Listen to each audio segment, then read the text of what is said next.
Hola, buenos días. Hoy nos encontramos en lo que va a ser la primera clase de teoría de las organizaciones y para eso vamos a partir del concepto de organización. Entonces, vamos a dar respuesta a esta primera pregunta. ¿Qué es una organización?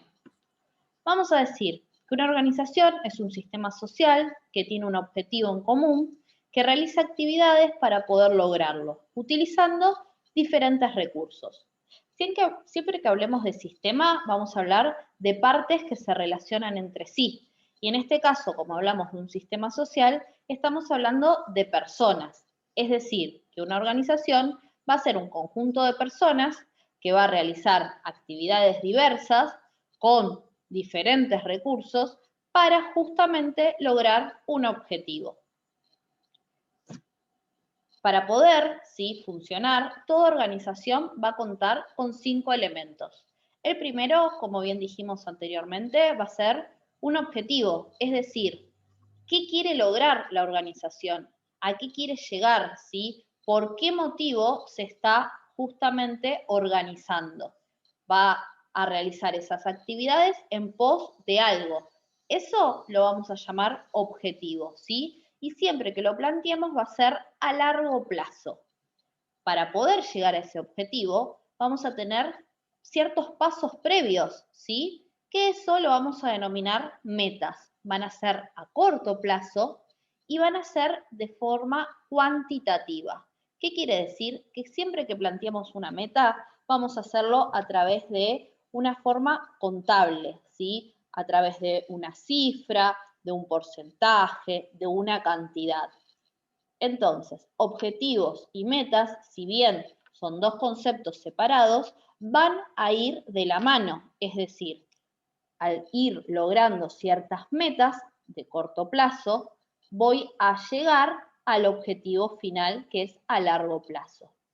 Para poder funcionar, ¿sí? Y lograr estos objetivos y estas metas, vamos a necesitar, como dijimos anteriormente, de recursos.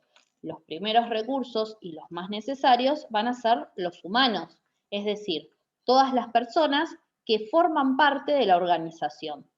¿Sí? Entonces, siempre que hablemos de recursos humanos, van a ser los distintos integrantes de la organización que tienen una función determinada, ¿sí? Para poder cumplir su meta y su objetivo. Pero también vamos a necesitar de otros tipos de recursos que son los materiales, ¿sí? Y dentro de los recursos materiales vamos a hablar de 3 tipos: los físicos, los financieros y los naturales. Entonces, por ejemplo, vamos a utilizar como caso, ¿sí? La organización Coca-Cola. Entonces, si empiezo a plantear estos elementos de los que estuvimos hablando, puedo decir que el objetivo de Coca-Cola es ser la empresa líder en ventas de bebidas, ¿sí? ¿Cómo voy a lograr ese objetivo? Planteando diversas metas. Por ejemplo, vender 1 millón de bebidas por semana, abrir 5 sucursales, ¿sí? O puntos de venta en un año. Siempre cuantificando para lograr ese objetivo. ¿Qué recursos humanos voy a encontrar en Coca-Cola? Empleados, jefes, supervisores, administrativos, ¿sí? Contadores y demás. Todas las personas que hacen que funcione esta organización. Pero también, como les dije, vamos a contar con estos recursos materiales. Por ejemplo, los físicos. Entonces, para poder hacer las Coca-Colas voy a necesitar maquinarias, voy a necesitar envases, ¿sí? Pero también voy a necesitar, ¿sí? Que esas maquinarias funcionen de alguna manera. En este caso, a través, por ejemplo, de la electricidad. Entonces, va a haber un recurso natural que va a hacer funcionar a un recurso físico. ¿Y cómo obtengo ese recurso natural y ese recurso físico? A través de lo financiero, ¿sí? A través del dinero en cualquier forma, ¿sí? Sea dinero en efectivo, sean cheques, sean préstamos que solicito, ¿sí? Todo lo que sea referido al dinero va a estar dentro de un recurso material financiero. Es decir, que todas las organizaciones van a tener recursos materiales físicos, naturales y financieros, ¿sí? Y por último, ¿sí? Como quinto elemento va a estar la información, que van a ser datos procesados que le va a servir a la organización en cuestión para poder tomar decisiones. Es decir, sea información interna de la organización o externa, esos datos van a servir para definir mi accionar y así lograr el objetivo final. Por ejemplo, si seguimos con la misma organización, Coca-Cola, puede ser que como dato me sirva saber cuántas unidades se venden por día de Coca-Cola, cuántos litros puedo fabricar con la capacidad que tiene mi fábrica, ¿sí? Datos también de la competencia, por ejemplo, saber si Pepsi está vendiendo más o menos de lo que estoy vendiendo yo, ¿sí? Todos esos datos que me sirvan a mí como empresa o como organización, mejor dicho, para poder lograr estos objetivos. Y acá vamos con algo que me adelantó un poquito recién, cuando hablamos de tipos de organizaciones, ¿sí? Vamos a definir que la organización, como antes dijimos, era este conjunto de personas que se juntaba con un objetivo, pero ese objetivo puede ser diferente. Va a haber objetivos que sean con fines lucrativos, es decir, organizaciones que su objetivo sea obtener una ganancia, ¿sí? Con la actividad que realiza, y ahí la vamos a llamar empresa, o puede haber organizaciones que no quieran ganar dinero, ¿sí? Que su aporte a la sociedad sea de ayuda, de solidaridad, ¿sí? Entonces las vamos a llamar organizaciones sin fines lucrativos y también las podemos denominar ONG. A lo largo de las clases vamos a ir profundizando entre la diferencia de empresa y la diferencia de ONG. Ambas son organizaciones, pero cada una tiene un objetivo particular, una con fines de lucro y otra sin fines de lucro. En ambas, tanto en una como en la otra, los 5 elementos que acabamos de explicar van a estar presentes, ¿sí? Va a haber objetivos, va a haber metas, va a haber recursos humanos, recursos materiales e información. Lo que cambia es qué tipo de objetivos se tiene. Para continuar, toda organización va a tener ciertas dimensiones, formales e informales. Cuando hablamos de lo formal, vamos a estar hablando de las normativas, ¿sí? Todo lo que sea referido justamente a algo que ya está establecido, un horario, un uniforme, un método de trabajo, ¿sí? Una división de tareas. Y todo lo informal va a estar referido a lo que es las relaciones de las personas, ¿sí? Porque, como dijimos, las organizaciones están compuestas por diversas personas, ¿sí? Y toda relación que se dé entre las personas, ¿sí? Dentro de la organización va a ser de una dimensión informal. Además, toda organización va a tener un espacio organizacional, interno y externo. Todo lo que encontremos puertas adentro, como lugar, como espacio, ¿sí? Físico, dentro de la organización, se va a llamar interno.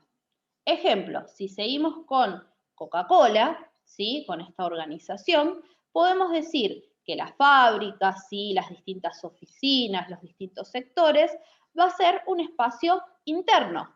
Pero también Coca-Cola va a influir en un espacio externo, ¿sí?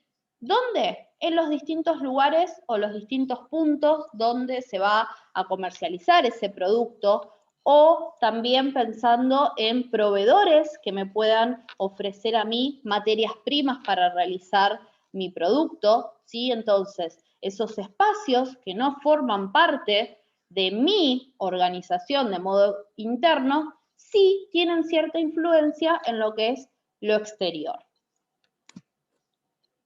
Entonces, para poder continuar, todo lo que tenga que ver con lo externo, ¿sí? Con el afuera, vamos a denominarlo contextos, ¿sí? Entonces, va a haber cuestiones del afuera que van a estar involucrados con la organización en cuestión. Porque como dijimos anteriormente, la organización es un sistema, es decir, que va a estar todo el tiempo relacionándose con otras organizaciones, con otras personas, ¿sí?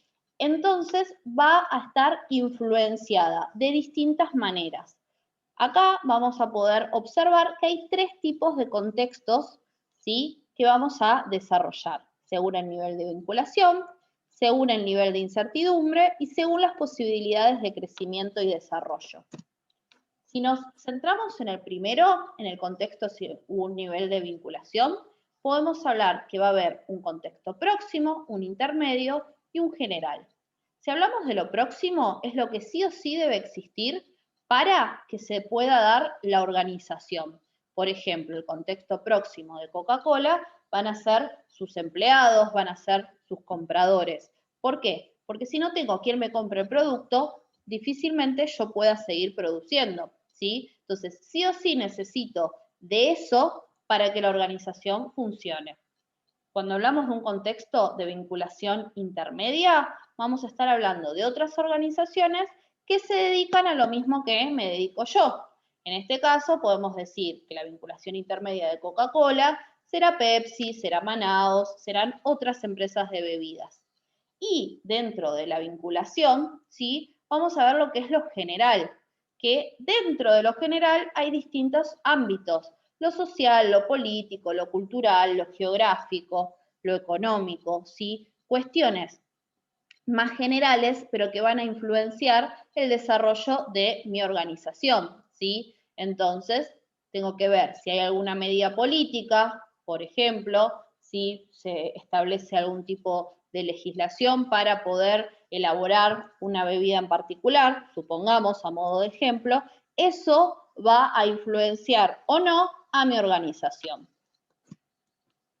Para seguir con los contextos, según el nivel de incertidumbre, podemos decir que el contexto es estable o es turbulento. Cuando hay pocos cambios o esos cambios son predecibles, vamos a hablar de un contexto estable. En cambio, cuando hay muchos cambios o el cambio es repentino, ¿sí?, que yo no puedo pensar de antemano qué es lo que va a suceder, vamos a estar hablando de un contexto turbulento. Para finalizar los contextos, vamos a hablar de las posibilidades del crecimiento y desarrollo. Si ese crecimiento y ese desarrollo se da justamente en una situación donde favorece a la organización, ¿sí?, donde lo que sucede va a beneficiar a la organización, ¿sí?, vamos a estar hablando de algo favorable. Todo lo contrario, si lo que sucede en el contexto perjudica a la organización. Supongamos, si hablamos de una crisis económica en el país, ¿sí?, bueno, esa crisis económica que se atraviesa va a afectar desfavorablemente a la organización. ¿Por qué? Porque si seguimos con el ejemplo que venimos mencionando, las personas van a dejar de tomar Coca-Cola y van a pasar a tomar otras bebidas más económicas, ¿sí? Entonces, esa posibilidad de crecimiento que puedo tener para desarrollar mi actividad se ve influenciada negativamente. Si es negativo, será desfavorable; si es positivo, será favorable. Para finalizar esta primera unidad, vamos a hablar de la cultura organizacional. La cultura organizacional va a ser el conjunto de valores, creencias, normas, lenguajes, conocimientos, códigos de comportamiento, formas de actuar, que son conocidas por los integrantes, ¿sí?, de la organización y que la comparten entre los miembros. Y que además, ¿sí?, les son propios e identificatorios. Es decir, que la cultura organizacional es lo que hace diferente a una organización de otra, ¿sí? Va a ser que una organización pueda, ¿sí?, diferenciarse de otra organización. Pueden ser similares, pero nunca una organización va a ser igual a la otra. ¿Por qué? Porque va a contar con ciertos elementos, ¿sí?, como ser valores, visiones, impulsores, creencias, símbolos, eslogan, rituales, ¿sí? ¿Qué significa esto? Que yo voy a tener ciertas variables medibles, visibles o no, para poder identificar una organización. Por ejemplo, si yo pienso en Coca-Cola, lo primero que puedo identificar es su logotipo, sus colores, ¿sí? Su eslogan, que va a ser una frase característica que me haga asociar a esta organización con justamente su símbolo, su forma. Entonces, ¿qué valores persigue? ¿Qué visiones tiene a futuro? ¿Cuáles son sus creencias? ¿Sí? ¿Cuáles son los rituales, las cuestiones que repite habitualmente? ¿Sí? Y si pensamos en Coca-Cola, por ejemplo, siempre para las fiestas, ¿sí? Va a publicar algún tipo de publicidad en los medios donde se asocia a Papá Noel con la felicidad, las fiestas, la familia. Entonces, eso es lo que me quiere transmitir Coca-Cola. Entonces, siempre que hablemos de cultura organizacional, lo que estamos haciendo es justamente, ¿sí?, diferenciar a una organización de otra por todos estos elementos.